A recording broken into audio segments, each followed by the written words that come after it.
Sup everybody? Hope all y'all are doing undeniably fan-freaking-tastic out there. It's Monday, and you know what that means. It's vlog day once again.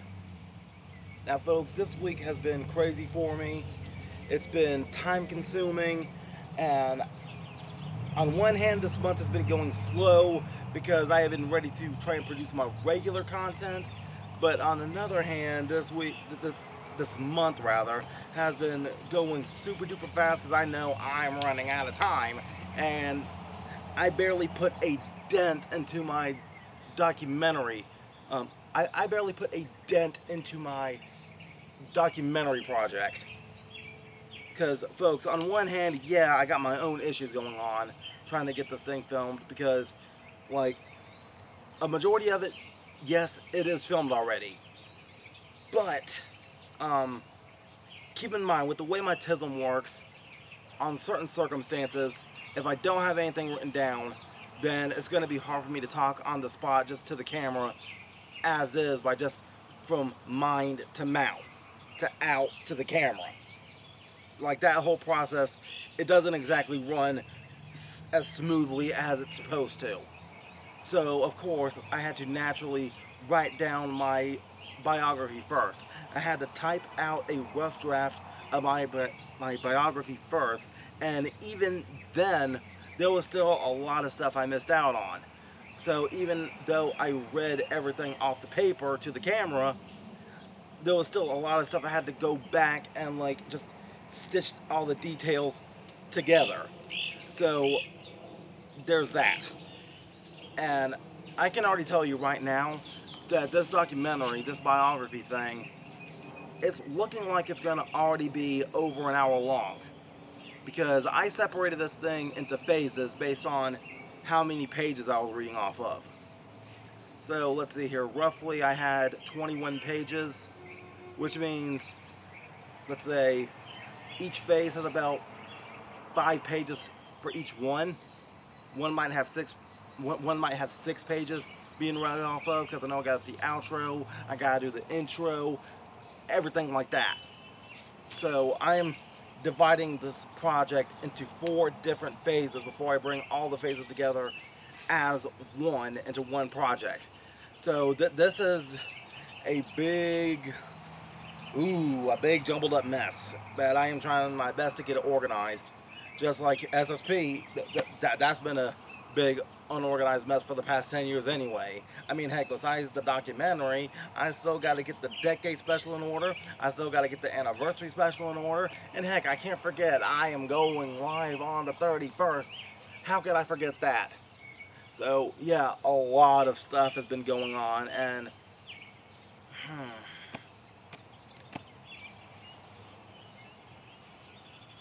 I almost don't want to go to Denver Saturday. Like, I know I really should,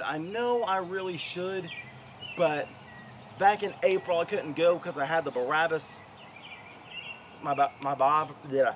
I know I couldn't go in April because of the Easter drama, I had to play Barabbas in that, and now here on the 24th, maybe, well, of course I know I'm working the 24th, but maybe I don't want to go to Denver because I got to finish more of the project, and right now my brain just scrambled because I know if I probably miss this show, I can probably forget going in August and getting booked there, and it's, my mind is just a unorganized mess right now of several thoughts. So I could really use all the prayers I can get right now and all the support I can get through this ordeal. And heck, besides that, like, on top of everything else, me trying to get this documentary finished, I'm feeling self-conscious about myself because I have reached out to several people who I really wanted to partake in this documentary, and they have just not been available for comment, even though I've been begging for their participation since at least January or February, and I've been thinking I didn't matter in the wrestling world, thinking that I just wasn't valuable enough to anybody, trying to put myself out there, trying to ask them for help, and ain't nobody talking to me anymore. Like, I went to Drew Hood for help, I went to Jackson Saint for help, I probably shouldn't be name dropping like this, and I know a lot of people got other stuff going on. I am not a freaking priority, and good night. I am unraveling here thanks to all this stress. Oh, good gravy. I can't wait for this to be over with. I can't wait to reach the finish line. I've had people been ghosting me for this project. I've had people telling me yes and then just ghosting me afterwards. And I am this close to the deadline and I am getting forgotten. And in my mind, I am being teased heavily by myself, being teased heavily by my own bad mental health, telling me that I'm just not important enough. I was just not important enough to anybody's story despite them being important to mine. So I am not a priority to anybody. I mean, thankfully, yes, I had some people already, but dang, there is several other people I wish could have talked to me for this documentary. Wish they could have been there already. Like, dude, I've been waiting and reaching out since freaking January. Maybe even since freaking February. Like, hey, I need help here. I desperately need help here. Oh, Lord help me. Father God, if I'm feeling jealous of anything, just, Look, I need to switch gears here, okay? Ooh. Alright. How much battery space I got? Because I know my battery's dying. Alright, I'm 6 minutes in. Something like that.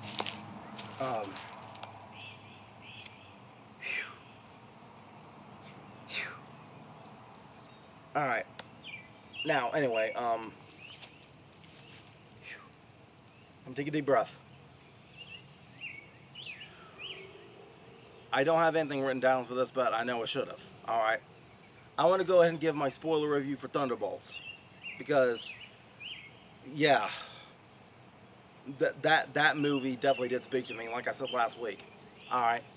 Now, I will put timestamps in the description below. So, if you want to skip ahead, you can. But, here we go. Spoilers start now.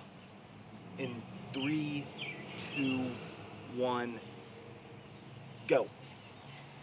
Alright. So, like I said last week, I can separate the Thunderbolts review into 2 different sections. A professional review and a personal review. Now, I'll talk about the personal review here in a minute. But as far as the professional review goes, like, yeah, as I said, if you're going to walk into this movie with high expectations, you're probably going to be disappointed. Because right now, that seems like the basic theme of a lot of MCU fans these days. Like, they're expecting a lot. Like, I know Avengers Endgame was big. Like, that was big. But there was a lot of time invested into that project. Not just from one movie, but from several movies. And I think right now the mentality of a lot of MCU fans is they're expecting everything to be as great as Endgame. They're expecting everything to be great as this movie or that movie. Like, they don't want to invest the time to just, like, you know, plant the seeds and, like, let it harvest, okay? And I think that's one advantage I have of being a wrestling fan. Like, you know how to endure bad stories as well as good stories for the sake of a bigger picture, for the sake of a bigger project coming, like a WrestleMania, for example. But to actually give actual spoilers for it, the way that they presented John Walker's character, okay, that is what character development is supposed to do. Like, the way that he stepped up to do something the way he did, like, man, I should have had this crap written down. I should have. Who knows? Maybe I shouldn't have even had this be a spoiler review, but still, just some of the things that John Walker did, like helping Red Guardian, and oh, I gotta talk about Red Guardian here in a minute too. Helping Red Guardian and the other Thunderbolts, preventing that big piece of concrete falling down on someone, that was cool, okay? But I think I freaking love Red Guardian now. Because I remember in the What If series, they did a story where What If Red Guardian and the Winter Soldier had an interaction together, and they found a way to make that there. And I freaking love David Harbour. Like, he was cool there in Stranger Things. He might even be my favorite character outside of Eddie. But I know he was also Hellboy as well. And personally, I think to an extent I might have liked the David Harbour Hellboy compared to the Ron Perlman Hellboy anyway. But still, it's not about that. I remember saying last week that MCU has become a little bit self-aware, and they are writing that self-awareness into their stories. Like, I can't pronounce her name correctly. There was that woman who brought all the Thunderbolts together, or the new Avengers all together. I remember she was like throwing some kind of ball or something to have like all these Avengers artifacts, and I remember somebody telling her that this reeks of desperation, and that's what a lot of people would say today, that anything the MCU is trying to do now just reeks of desperation, trying to capture what's left of that old MCU, old Marvel feeling. Alright? But not only that, like, they also addressed something too. I remember that she was looking at a Red Guardian and asked, "Who is this old Santa?" And I was like, yeah, that was a Santa, wasn't he? Because he was right there in Violent Night. That was a good shout out to Violent Night, because David Harbour was Santa in that movie. But, man, like, the way that they presented Sentry, just for him to turn into the Void afterwards, that might have been my favorite part, okay? And this is where the professional review branches into the personal review. Because would I like to see Sentry back? Yes, of course, but I have a theory about that. Bear with me. But with the Void, though, to have even Bob himself in the Void talking to Yelena the way he was,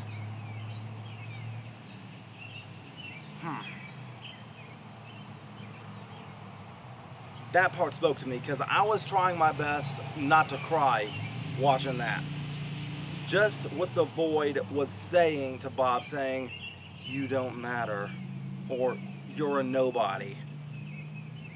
That really spoke to me, because I was telling that to myself a lot for the past 2 years. And heck, that is actually one of the biggest themes heading into my documentary coming out this month.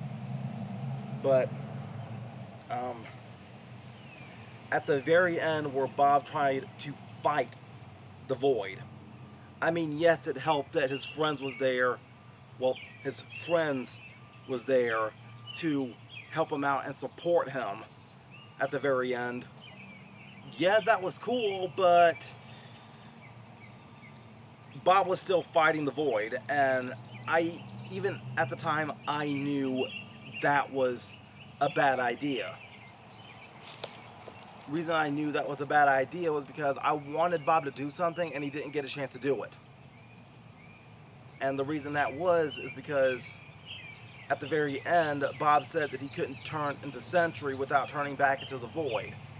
Now, what if, hear me out, what if now Bob was to hug the Void? Bob needs to love himself. Bob needs to forgive himself. Because if Bob ends up finding a way to forgive himself, if Bob finds a way to love himself, then I do believe that he will have full control of the Sentry, just like he has full control of himself. And there's my theory. And hopefully that does happen. Because we can't have a character that strong just not show up anymore. What are we going to do? Turn him into the next Moon Knight? Forget that. Still, bring back Moon Knight though. I'm serious about that part.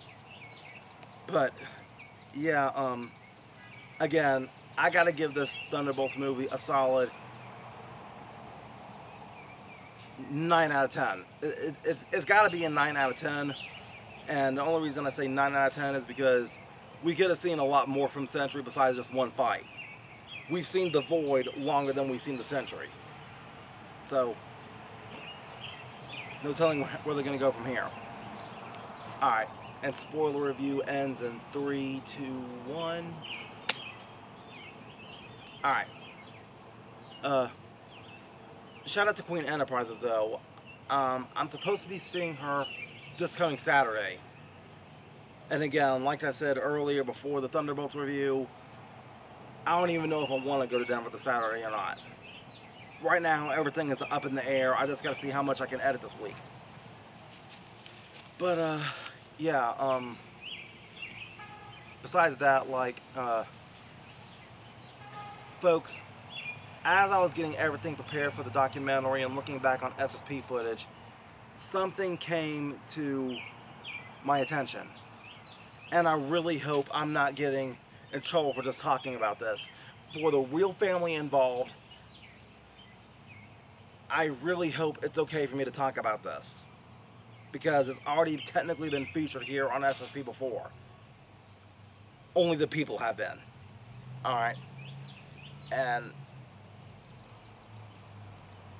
I really hope this isn't grounds for me to get this particular video deleted, clipped out, or whatever. I want this video to stay if possible. Because I really need to talk about this because it has been super duper heavy and it's been super duper dark, okay? Like, there has been a dark detail looming over SSP since 2017. And technically it didn't become a dark detail until last April of 2024. Alright, now to give you folks a little bit of a backstory,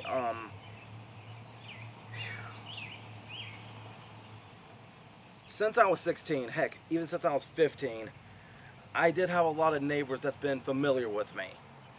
And I've seen a lot of my neighbors' youngins grow up through the years. Alright, one of them being Britain for my Helpful Man videos. He's been there for me. Heck, the Highballer video and the Broken Pencil video for a Helpful Man, Britain has helped me with that. But, and heck, just look at the Helpful Man mini movie. Some of the kids involved in that helped me out too.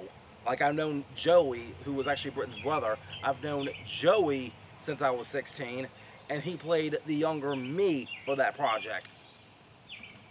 But still though, like, there was this one other family on my street, and the dad's name was Hank. Now, Hank, he did pass away himself a few years ago, but Hank, he was always cool with me. Both of us, we talked about wrestling to an extent. But heck, even my first Dante roast, Hank was the one that gave me the glove for that. I was the one that did the alterations, but ultimately Hank was the one that gave me the glove for that project. Now Hank, just like Britton and Joey, he had 2 kids himself that I've known since they were younger, since they were children, since they were toddlers. Okay? Now, the older sister, Brianna, I think she actually did the intro poem for one of my Freddy roasts. It was either the first one or the second one, I can't remember. Because I know I had 2 different ones, but the older sister was named Brianna. Matter of fact, she was also there for a brief glimpse on one of my early Sup Everybody episodes. She was there with Peaches. Now, Brianna, she had a sister, and I was going to change her name, but for the sake of this video and for the sake of the evidence, I can't really change her name now. Like, it's already out there. Alright, now I don't want to get too far ahead of myself here. But Brianna had a sister named Connie. Alright. Now look, I'm not giving any last names, so there's that. Alright, I'm not saying any last names. But look, anyway, I've known Connie since she was a toddler too. But as I grew older to get SSP working, 2017 was the year I was finding SSP's identity and finding my own identity as the Cringe King. That's when this was around the phase where I did my cringing video, my Thanksgiving cringe video. And Connie, she helped me out with the scene where I was a banana trying to be a bird nana, and I flew trying to run through a field, and she met me to give me a pie in the face. She was a girl wearing a gray hoodie in that video. Now, the reason why this is significant is because 7 years later, after that incident, Connie became a killer. And I remember the night it happened too. Like, April 2024, I was minding my own business in my room when I happened to look out the window and I'm seeing several cop cars pulling up. I'm seeing an ambulance pull up. I'm seeing fire trucks pull up, a fire marshal. They had the whole field behind my house became a crime scene. From the field to the park, everything became a crime scene. And I also knew I heard a woman crying, and I could only assume the worst about what had happened. But it wasn't until the morning after that I figured out what was going on. But when I found out who was behind it, that really broke my heart. Because the fact that I knew Connie since she was a toddler, to see that happen the way it did. Now, to back up these claims, I do have to share the link so you folks know that this is real. The first link you're going to see is the link to the original video from 2017. The Thanks Cringing video. You can look for the moment yourself in that. But the second link is the link to the news report that's talking about it. And heck, just the more I think about that, it's just wow, that is super heavy.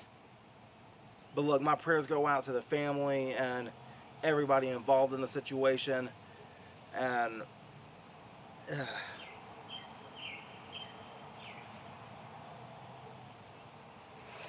yeah, I mean, I know a lot of people has come and gone here on SSP from different roles here and there, but just to know that I had a killer here on SSP, that is just wow.